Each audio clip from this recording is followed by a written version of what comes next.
Hey everyone, Pratiti Pathak here. Welcome to Unpacking Brain Drama, where we talk about real life experiences, the challenges, and the obstacles. Sometimes we use them to block ourselves, sometimes we use them to grow and evolve. Here's what I want to say: obstacles are not the things blocking our path, obstacles are the path. So, in other words, we have to grow through what we go through. So, join me as we have some amazing conversations with some amazing guests.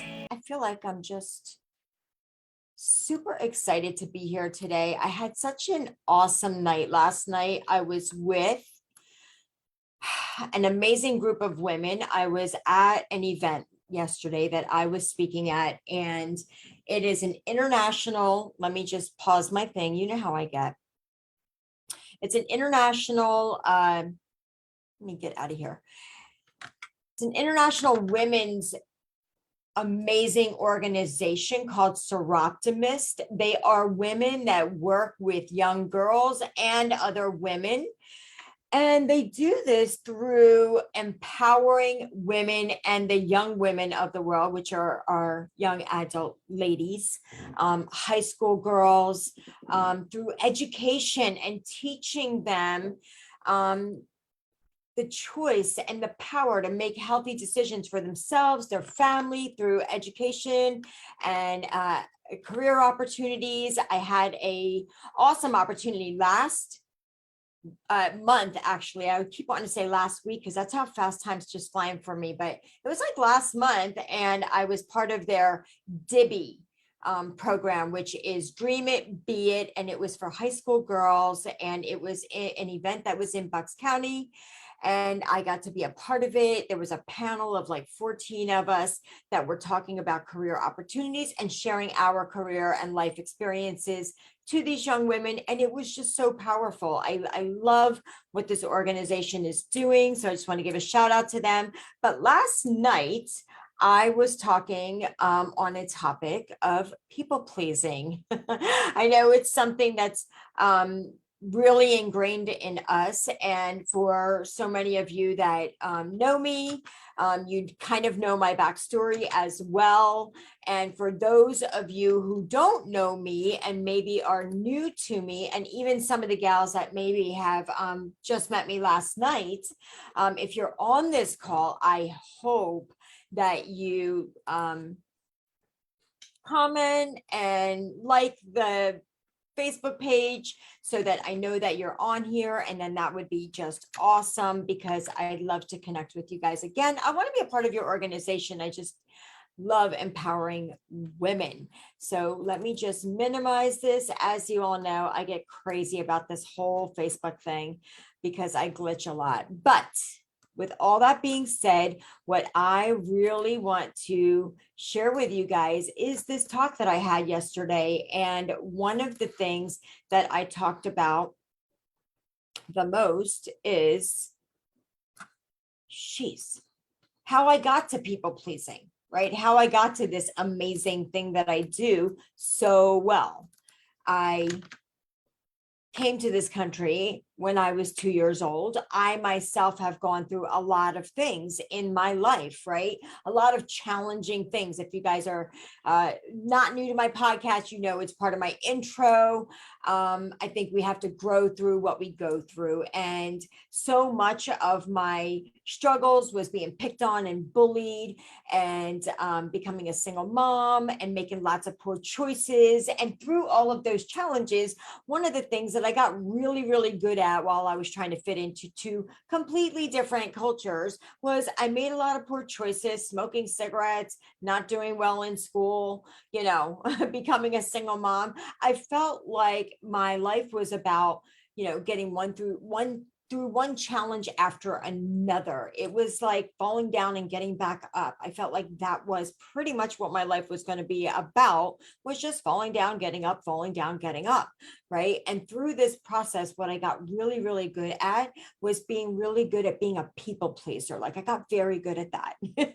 And what goes hand in hand with that is bullying myself. I also got very, very good at bullying myself. And one of the reasons that you get really good at bullying yourself is because it's important to you to fit into, to like, the important part is for you to live up to the expectation of others. So when you don't live up to the expectation of others, you tend to beat yourself up for not doing so, especially us as women, right? Most of you probably have had that same mean girl inner dialogue with yourself. And just try to move me over a little bit. But if you haven't, lived up to somebody else's expectations, or you kind of didn't do what you thought you should be doing because you have lots of expectations of yourself that way, you probably had some inner dialogue that wasn't very nice and sounded kind of a little bit like a mean girl, right? So what I also realized through all of this is the only person, while I was trying to people please so much everybody else, the only people I wasn't pleasing, right, was myself, right? I also wasn't really truly pleasing the other people around me, like the kids that I was trying to please, my family members. And what I didn't realize is that as long as I wasn't pleasing myself, there's no way I could be pleasing anybody else, right? We think that that is our job. Growing up, is that it's our job to make everybody else around us comfortable and to take care of them and to make sure that everybody's good, especially as women. Ultimately, while we're trying to please the rest of the world, it just keeps coming up in our place of our mind that like we think we're unconditionally loving them, which is why we want to make them happy, right? Because that's the point, right? In the end, we want to be happy. And in our minds, we think that by making other people happy, that's what will ultimately make us happy. But what is really happening is while we're trying to make other people happy, that's not really what we want to be doing. If we're doing things in a way that's not really true to us, what we're doing is we're building up resentment, right? Because it's not coming from unconditional unconditional love. It's coming from a feeling of obligation, right? Which doesn't feel good. It doesn't feel good because it's going against something that we don't agree with, right? If I'm doing something just to make you happy, but it's not what I really want to do, then over time, it's just going to build up resentment. And over time, it's going to leave me feeling unfulfilled, right? And I can tell you that this started out with trying to please all the other people just for the sake of the relationship. And you know me, I'll talk about relationships all day long because relationships is a part of everything. But with that being said, this is a huge reason why people pleasing seeps into every other area of your life, right? It's not just with your intimate family members or friends, it seeps into all the other areas, like in your work and in your job, right? It's not just your parents, your children, but it ends up being your boss, your colleagues, your friends, your social circles, right? You end up making an entire career out of fitting into everybody else's expectations, right? The entire world has a box that they want you to fit into. I feel like time just seems to fly when I'm on the Facebook Live, and it goes so much slower when I'm there in person with people talking. And I feel like I talk so much faster here and I talk slower there, and somehow it still ends up being the same amount of time. And you know what that is all about? This exact thing. Me trying to please my audience. And as you become a leader in your life, your audience grows. It's almost impossible to please everybody. And so when you think about all the boxes that everybody wants you to be in, and you're trying to check it off, right? It's what they are telling you in all these different areas: what's right, what's wrong, what's acceptable, what's not, what's appropriate, what's not, what you should do, what you shouldn't do. And it shows up in your culture, in your religion, through media, through environment, your parents, your teachers, right? When you're young, it's all your preachers and teachers and adults in your life, right? As a kid. And then what happens is you just take that with you, all that stuff that you learned when you're a kid, you take that with you and you now carry it around like a heavy purse, right? And you just really try hard to just fit into everybody else's boxes. And this is how we find success. So last night I was in a room full of successful women. I work with a lot of successful women, right? That is most of my work, is helping these achieved women get through these challenging moments in their life, right? And we pride ourselves as successful women. We pride ourselves with how much we've achieved. Now, sometimes you all tend to label yourself and take great pride in calling yourselves overachievers.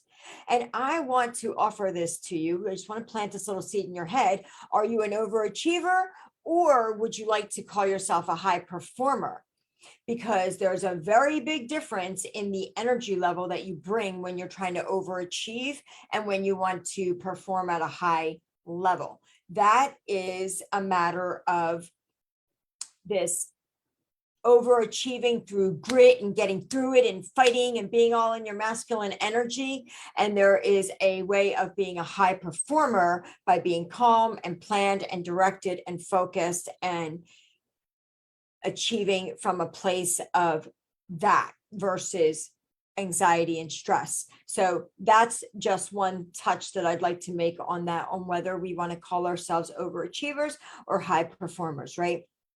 I don't know that I have ever considered myself an overachiever or a high performer at that point. When I was younger, I think I was constantly told over and over that I was a go-getter. So I definitely was in that high, that overachiever, that get it done, get through it, use grit and survive, right? That's basically all I was doing, was surviving. And the label was being a go-getter. So what I do realize is I had all these internal things that were holding me back. So no matter how much I used my grit and tried to force my way through, I was being held back by these limiting thoughts of my ability to create success. I just kept pushing forward. So I was in the grind, but I was never doing anything more than just surviving, because it's just not a good energy to be in. So I was doing it from a place of burning out, running down, exhaustion, resentment, jealousy, you name it. I was in all of it. And I see that a lot with my clients today, because it's really hard to keep up with people pleasing the entire world. I will tell you that. Let me see what's going on over here. Adrienne, overachieving versus high performing. It is so true, right? It's poison, as she's saying it on the Facebook Live right now. So when I realized that this is the place I was running from, and I started opening up to myself and started really trusting in my own beliefs, this is when I felt like I was doing it in a different way, because I was no longer feeling like I was going against what I felt. No longer felt like I was going against myself. What I didn't realize is all the time that I was trying to people please, I felt like I was going against myself in order to make others happy, because I was trying to fit into their beliefs, right? And I was so confused. It's so confusing, right? Because I didn't even know what my beliefs were, that I was really trying to fit into their beliefs. I didn't even know what mine were. To be honest, I didn't even know that I had any of my own, right? If you would ask me, like, what do you believe about this? I would probably refer to somebody else in my life and what they believed. And no wonder it was causing me so much resistance. And what I realized is I wasn't in alignment with my own core values. I was trying to be in alignment with their core values. And did I really know what that was, right? I wasn't in alignment with their core values, which is why it felt like I was trying to please them, but it felt yucky for me. It felt terrible for me. I was trying to fit into their mission and their culture, right? And when I use the word culture, I do not mean my own ethnic culture. I mean the culture of different groups, right? Your religion, your culture, your environment, the company. Like if you were trying to get hired at a company, you would want to know what is the culture of this company? What is their mission statement, right? What do they stand for? What are their core values? What are they, and are they in alignment with mine? And that is something that I would say for most of my life, maybe at least for the first few decades, I didn't even know what that was. I certainly didn't know what mine were, or if I even had any, right? Sometimes we think we stand for certain things, but we don't follow through with them everywhere because the people pleasing gets in the way of that, right? The people pleasing gets in the way of staying true to our own core values and what really matters to us. I'll give you a quick example that I used last night.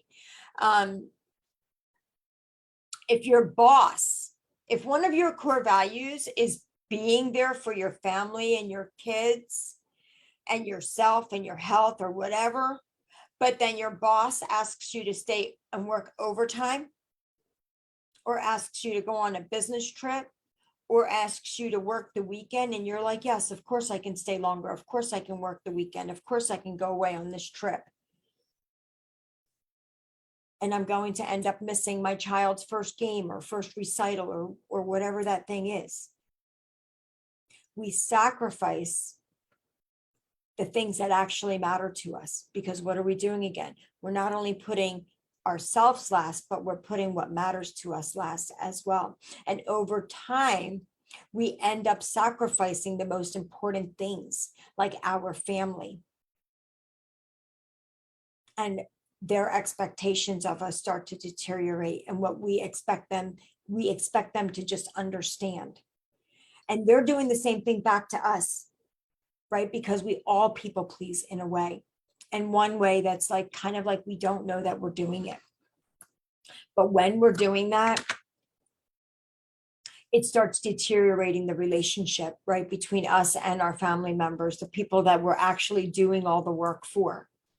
And now we are deteriorating the relationships between us and them, us and our boss, because we're people pleasing our boss. And so we're not showing up in this genuine, authentic version of ourselves, right? There is a version of ourselves in these different relationships, but it's not the true, real version of us, right? And we get so lost in that, we don't even know what the true, real version of us is.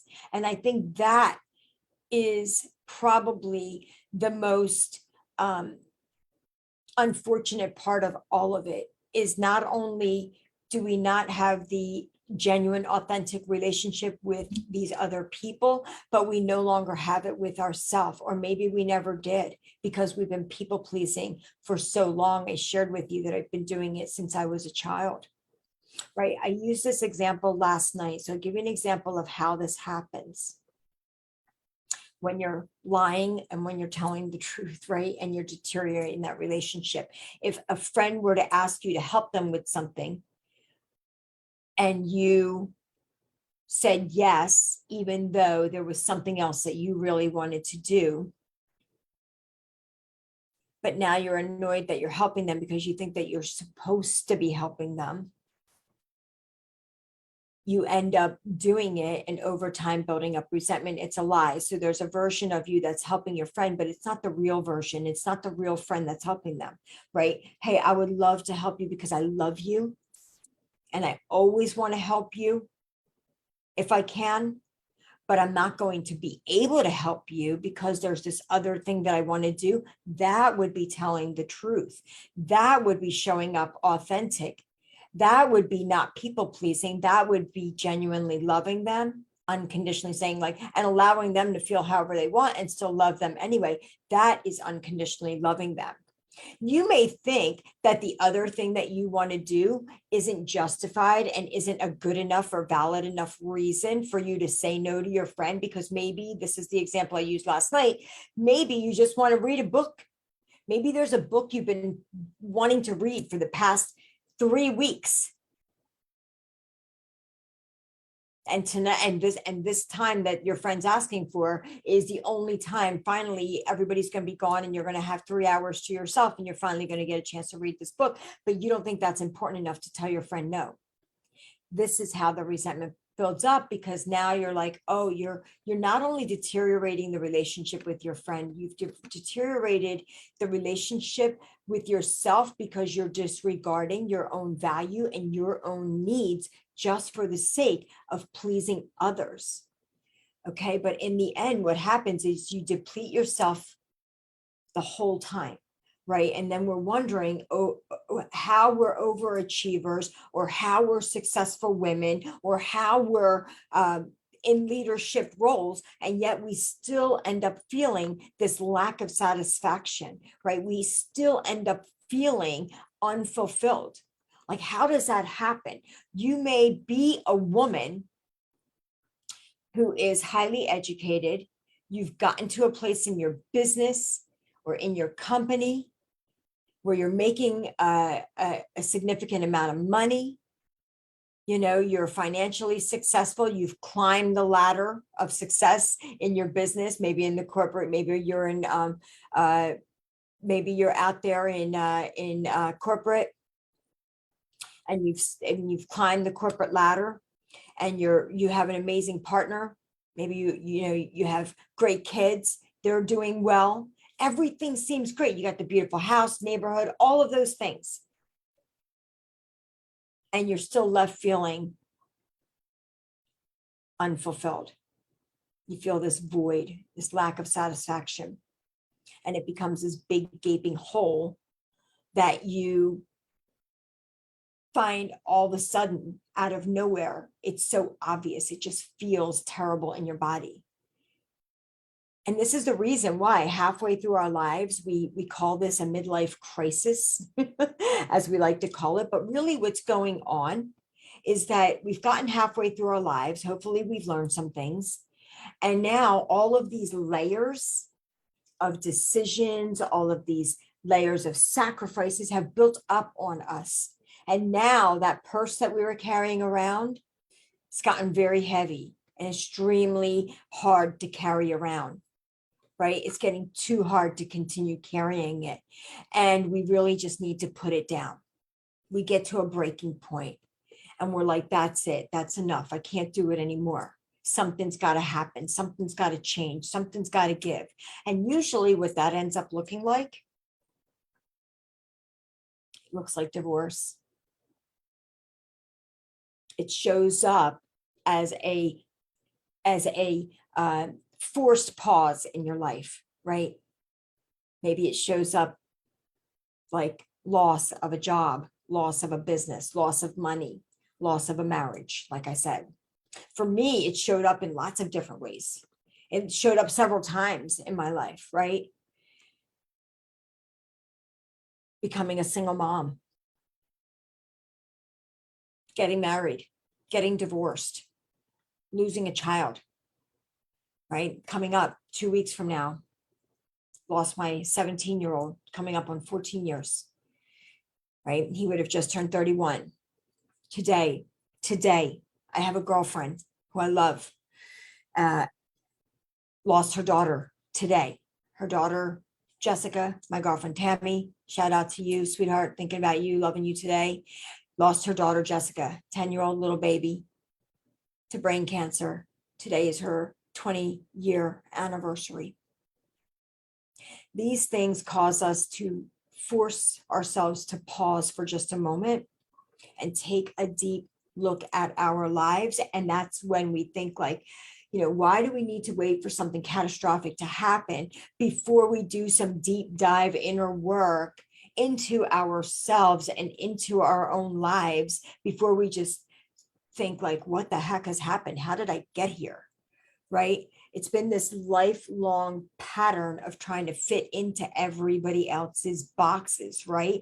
Check, check, check, check. And while, yep, I did that, check, yep, got successful, check. Had the house, made the money, got the degree, did all the things. Guess which box you forgot to check? Yours. That's the box that didn't get checked. That's the box. That's the most important box. That's the box that will flip your life upside down when you're not checking your box. And the reason that your box doesn't get checked is because you were too busy trying to fit into everybody else's expectations and opinions of what you should be doing with your life. So many times, most of those people giving you their opinions are usually the people who aren't really doing much with their own life. So they try to hold you back because, listen, resistance happens when you're trying to do something big. Resistance happens for them when you're trying to do something big, because it either means that they're going to be left behind or that they got to start doing some work on themselves in order to keep up. So last night I asked, hey, by a show of hands, can I see how many people in this room have people pleased and still are? Why? I'm sure if I asked you all that are on this call and watching, how many of you, answer yourselves, are so people pleasing? If you're on this call and you're leaving comments, please leave a comment. Tell me that yes, I'm people pleasing and I'm going to stop. Yes, I'm people pleasing and I'm going to ask myself some really good questions to make better decisions with how I make decisions in my life, right? Am I obligated to them or obligated to myself? Which one is more important? Right? Because when you're doing things out of unconditional love and you're making sacrifices because that's what we think we're supposed to do, it's, I love this person. It's important for me to sacrifice something for my partner, for my kids. It's because I really love them. And I love them unconditionally. And I want you to share. I want to share with you. There's nothing wrong with making sacrifices. It's a beautiful thing. Right? But don't do it out of being dishonest with yourself and with them. Tell them the truth. I want to do this thing for you and I'm going to do this thing for you, but it's not really what I want to do. That's being honest. That's unconditionally loving them, allowing them to have a tantrum afterwards. Happened to me last night, had a tantrum. Somebody had a tantrum. I said something, they didn't like it. These things happen and it's okay. Nothing's gone wrong. Loving yourself is how you love others so much more, so much harder, so much deeper, because the connection with you is so deep. If you have a superficial relationship with yourself, there's no way you can have deep relationships with the people around you. And then you're not pleasing them at all. You're just lying and being unfaithful to yourself and to them. So that's what I have for you guys today. I want you to be happy. And for sure, free yourself from the lying to them, lying to yourself, because unconditional love isn't something that doesn't feel good. Unconditional love feels beautiful. Let it become, we're talking about integrity and being authentic and genuine. And I think that when we're really clear about what our core values are and they become non-negotiables, that's when decisions, making boundaries, and becoming very clear about what you want becomes so much easier. So that's what I got for you guys today. I wish you a beautiful rest of your week. I can't wait to hear from you guys. Reach out to me. And I want to know what things you're struggling with so that you can tell me some topics that you would love for me to talk about on here. So love you guys. Have a beautiful week. I'm probably going to try to reach out and spend some time with my girlfriend, Tammy. I know that I have another client who is going through some struggles with losing her daughter, and I want to reach out to her as well today. So I love you guys. Have a beautiful rest of your afternoon, and I see you next week. Thank you for listening to Unpacking Brain Drama podcast. You'll find links for all the things mentioned below in the show notes. And it would be incredibly awesome if you would take a quick moment to leave a review on iTunes or wherever you listen. If you'd like to be considered as a guest on our podcast, be sure to go to www.resultsbydesigncoaching.com for a free 30-minute coaching session. Thanks so much, guys. See you next time.